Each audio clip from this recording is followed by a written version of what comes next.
detí a máme ich radi aj my.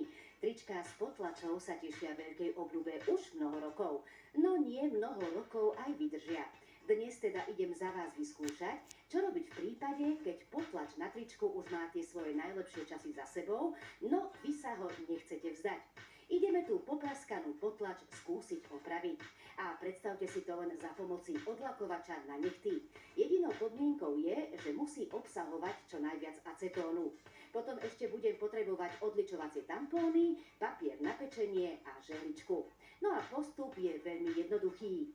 Tým, že idem použiť odlakovač, ktorý obsahuje acetón, vložila som pod látku plastovú dosku, ktorú bežne používam na krájanie zeleniny.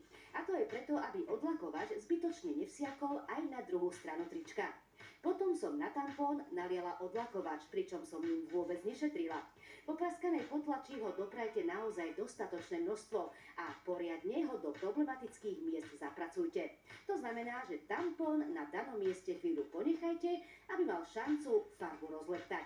Len dávajte pozor, aby ste tampónom nezasiahli aj miesta bez potlače. Keď som takto ošetrila všetky popraskané a nevábne vyzerajúce miesta, na tričko, na vrchnú časť potlače som položila papier na pečenie a pomocou žehličky som prácu odlakovača ešte zintenzívnila. No a s takýmto výsledkom. Na mojom tričku to nezafungovalo. Asi preto, že už ho mám naozaj niekoľko rokov.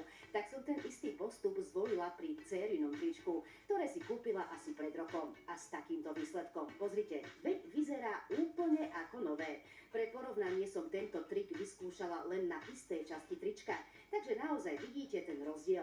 Tak toto funguje dokonale. A ešte rada na záver, ako takéto tričko správne prať, aby potlač vydržala v dobrej kondícii čo najdlhšie. Vždy ich perte otočené na ruby. Pri teplote 30 stupňov Celzia nastavte si program ručné pranie a nikdy ho nevkladajte do sušičky. Tak to je všetko. Teším sa na vás o 2 týždne. Opäť niečo zaujímavé za vás vyskúšam. To mi verte.